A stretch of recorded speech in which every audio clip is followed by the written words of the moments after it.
Please subscribe and don't forget to press the bell icon to get notified whenever we upload a new video. Celebrating 16 years of Young Turks. Blockchain, cryptocurrencies, Bitcoin, Ethereum. These are words that you have heard of, read about, seen other people invest in, but you have no idea what they mean. Welcome to this Young Turks special, the Blockchain 101. To put it as simply as possible, blockchain is a way for many people to record information, but instead of a central authority, a corporate or a government agency controlling it, the power lies with the community of users, who can control how the record of information is stored and even updated. Hence, this technology is decentralized. Think of it as Wikipedia, where users control the information and update the master copy. On the show today, we meet the co-founders of Ethereum and blockchain. Simply put, the creators of Ethereum wanted to replace the servers and clouds that store user information like personal data, passwords, with nodes that are run by volunteers from across the globe. A distributed world computer, if you will. But why democratize existing client servers? And what kind of larger identity and governance projects are under development on the Ethereum blockchain? Joseph Lubin, co-founder of Ethereum and founder of ConsenSys, explains. Essentially, thousands of years of technology were resting on flimsy foundations, foundations essentially of subjective trust, manual trust, implemented by top-down command and control hierarchies. When I read the Bitcoin white paper, I understood that there was this new way of achieving trust, automated trust, and guaranteed execution of agreements, essentially on Ethereum, a next generation of the Bitcoin technology. And so instead of lots of people complaining, occupying everything, worrying about monetary systems and financial systems, we had the ability to take these thousands of years of technology and put them on much more sound foundations. Is this a bubble? And can you drop some home truths for us here? So it's absolutely a bubble. It is a bubble. It's a huge bubble. Actually, we've corrected a little bit from this latest huge bubble. There have been like 4 or 5 huge bubbles in the blockchain space already. But if you look back at the curve, it's a tiny little pimple on the curve. The internet was very narrowly focused compared to blockchain. It was about information. It was about e-commerce eventually. It was about social eventually, and it's slowly permeated its way into different systems. Blockchain is a new kind of more trustworthy database system, will undergird all of what we do in society. So every single industry that has different actors that compete with one another, but also want to collaborate with one another, or every situation that has people who want to transact broadly, globally, with people they don't even know, can use this new shared trust infrastructure to ensure that they're not cheated or nobody's improperly manipulating systems. So it's going to be a profound technology that essentially maps into everywhere, from human interactions with one another, to human interactions with companies, to device interactions with people and companies, to device interactions with each other. Speaking specifically about India, it is fair to say that the government is skeptical about cryptocurrencies. I mean, it's a statement that is valid for many governments across the world. What is the use case beyond cryptocurrencies for blockchain at this point? Bitcoin took hold because it was a profound new idea, and it was implemented as a cryptocurrency because that was one of the simplest things that you could do to demonstrate essentially the value of this new way of organizing and delivering value to people or services to people. Like any exponential technology like genomics and biotech and big data and AI, well, there'll always be skeptics, but like anything, you can use it for nefarious purposes. And it's incumbent on us as people who are building in the ecosystem to help regulators, politicians, any actor that's important in the system, in society, to understand the benefits. Could you sketch out the future for us and talk to us about some other use cases that can be applicable for other industries as well?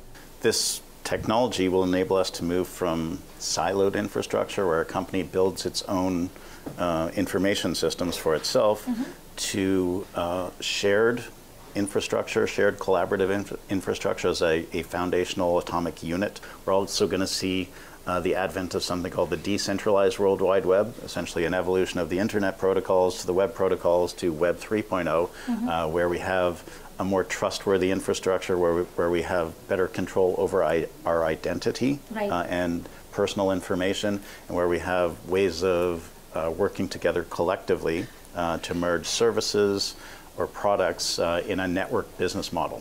So some network business models include something like Ujo Music, where artists can upload their content and directly access their consumer.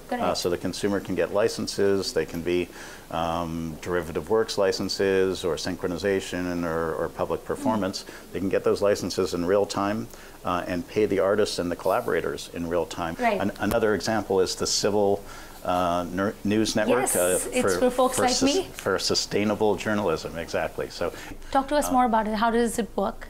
So professional journalists get together, they form a newsroom, they define their focus, maybe it's regional, maybe it's topical, and then they pledge, they put security bond, essentially they pledge to uphold the Constitution of ethical journalism, and it may evolve over time.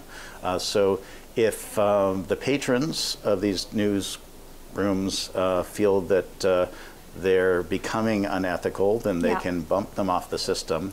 There will be mechanisms for tracking the... What's the repercussion of bunking them off of the system? Well, they would lose their security deposit. Another thing that you mentioned briefly was identity.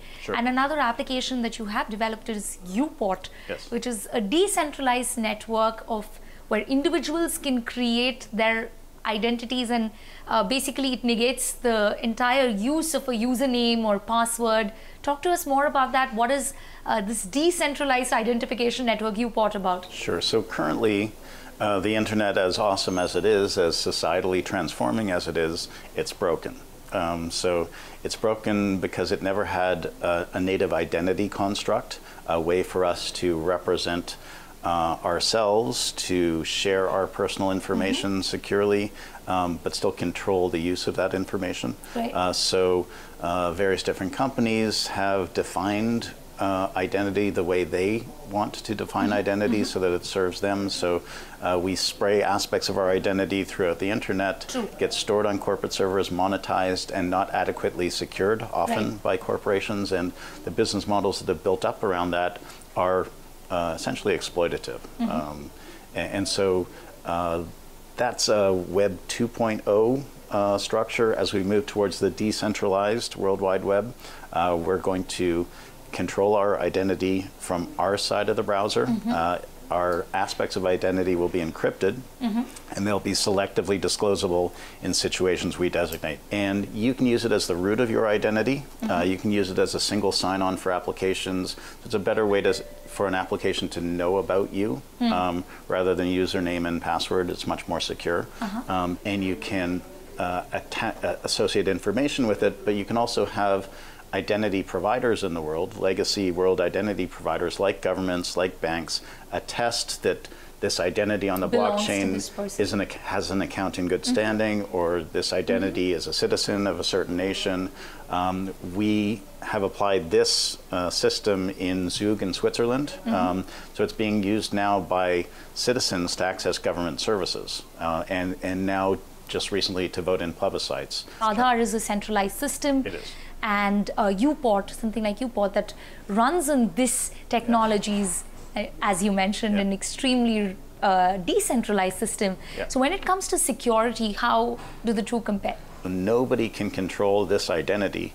Centralized systems in general are vulnerable, as we spoke before, to corruption by hackers, to corruption by people who like system administrators or executives that are in control of the system that could potentially go into the database, because it's one centralized database, and change historical records or erase historical records. And so the beauty of decentralization is that it's not subject to those sorts of vulnerabilities. Now let me talk to you about the reason why you are in India, and you, I believe, met with NITI Aayog. Talk to us about the kind of partnership that you have inked with the think tank. Yeah, so we've had discussions for many months already, and embarked on some ideas to build proofs of concept, to build some pilot systems. We're doing some in, call it the supply chain space. It's a project that can't talk too much about. We've done some work in land title registry around the world. Talk to us about that. So that's an exciting project as well, where you can, again, take advantage of the decentralized and trustworthy nature of this kind of database system, and put titles on the system. In a place like Dubai, for instance, there is the requirement for 12 different stamps on a document. You've got to drive around to all these different places. If you put that sort of system on a blockchain, you can, when you're transferring title in clearing and settlement of a purchase, so if you put all the business logic on a blockchain system, you can have all the documentation in that system. All the people who have rights to access that documentation can log in and see it, and you can have the entire workflow right there. It's logically centralized, but it's trustworthy. So it's impossible. Is this the biggest project that you're working with NITI Aayog on?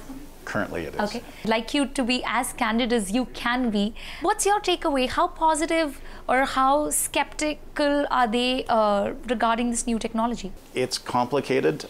With respect to cryptocurrencies, there are certain issues. With respect to securities or consumer utility tokens, there are different issues. And we just need to map what's possible in the technology onto what the legal structures. It's about dialogue. It's about taking a look at the costs and understanding the balance there and mapping it into what a particular jurisdiction wants in its society. So America, for instance, are coming to understand very well the benefits of issuing tokens as consumer utility tokens, in addition to issuing tokens as investor tokens. So there is this real notion that a token can be not a share, but represent some sort of participation in a network business model, basically. Right. Joseph, so you mentioned that there is basically a lack of understanding at this point, and I think you're taking that a step. Growing understanding.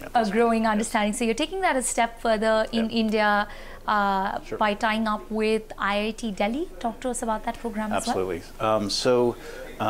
We just finished a hackathon located there, and at the end of the hackathon, we had a graduation ceremony. It was a pretty great event, and we announced what we think will be a pretty comprehensive blockchain research program. So the idea would be to get to the development of a blockchain research institute. It should be multidisciplinary, so not just a bunch of computer scientists, but a bunch of lawyers and different kinds of social scientists, economists, etc., who not only push out the boundaries, the envelope of what this technology can do. And the first step we've taken in that direction is to endow a research chair. So we've endowed it for 3 years, and we expect to expand that conversation very rapidly. And which industries would be the front runners in implementing blockchain?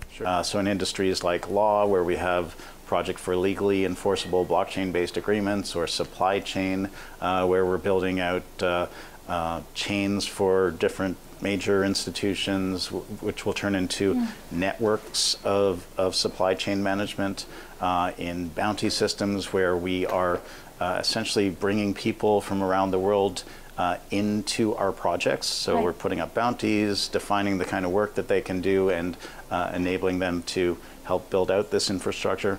Smart entrepreneurs can come along and maybe build a next generation ride sharing system, where instead of a big intermediary company that's extracting a ton of the value in that ecosystem.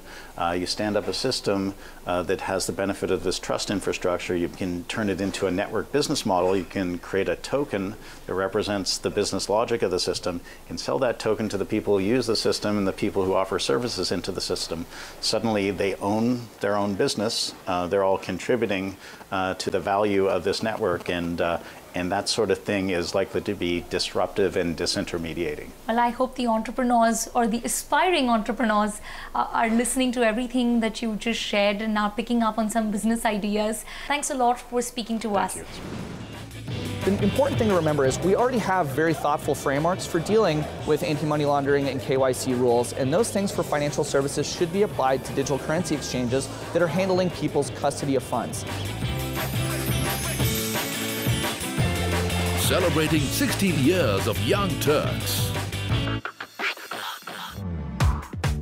Bitcoin, one of the most popular cryptocurrency, came into existence in 2009.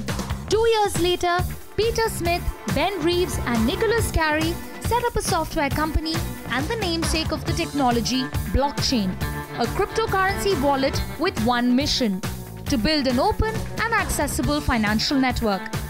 With 26 million wallets and $200 billion transacted on this decentralized cryptocurrency platform, Nicholas Carey talks to us about surviving the boom and bust cycle of cryptocurrencies. 6 or 7 years ago, when the industry was forming, the startups in the space were very immature. And that was because a lot of the technology was very new. You also had a lot of very young entrepreneurs working on very complicated technology. And unfortunately, just like in many new emergent industries, you have some good actors and you have some incompetent actors. And what we did that was really significant was we wanted to put a face to the firm. And that was one of the things that mattered to me a lot. Ultimately, human beings have to interact with technology, and they need to be able to see the people, connect with them that are building the tools that they rely on. And so one of the first things I did was travel all over the planet to meet with communities of digital currency users and ask them for things that they were looking for. And then I took that feedback to our team and we started building new capabilities. So from my perspective, there were a few things that really informed blockchain success. One, we were really in the right place at the right time. But secondly, we had a very user-centric design process. And that to me is all about delighting end users. If you're building better things than anybody else, you're going to be winning. The other thing that mattered a lot, though, is that blockchain was really focused on pioneering a very specific type of technology, which we like to call client-side banking architecture.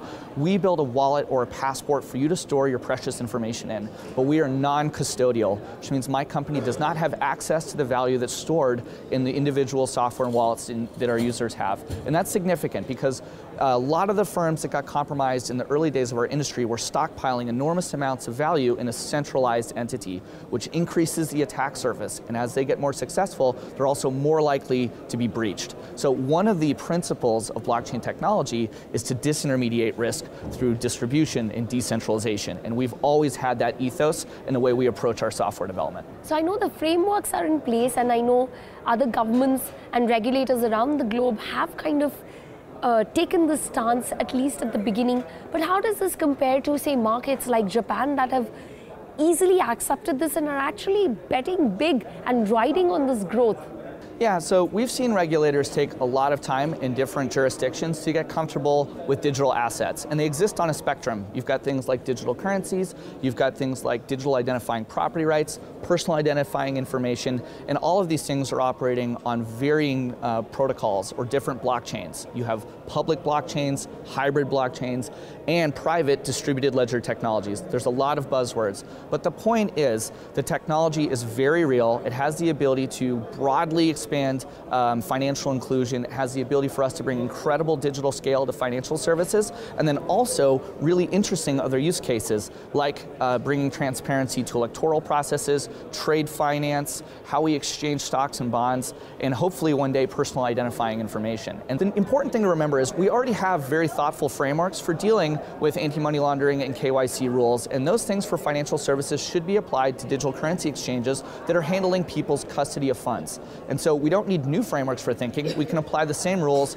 enforce them, bring everyone into the taxable regimes for the different jurisdictions, and let the innovation thrive. In India, regulators have taken a clear stance. They appreciate and see value in blockchain as a technology, but they do not recognize cryptocurrencies, or they are still on the fence? How do you, as someone who's betting big on this space and works with regulators all across the globe, see this move? I think what the exchanges and the startups in India would love to have is a bit more clarity on what they can, can't do, and what they should do to be more compliant. And I think, honestly, a dialogue is probably the best way to get started there. There are digital currency exchanges in nearly every country in the world. There are countries like Japan and across the EU that have created very advanced, progressive frameworks to bring these digital currencies and exchanges into a compliant, legalized framework. And so I would like to see that happen here. I hope it does. But ultimately, the innovation is very global, and we're hopeful to see amazing new projects come forward that serve users in great ways.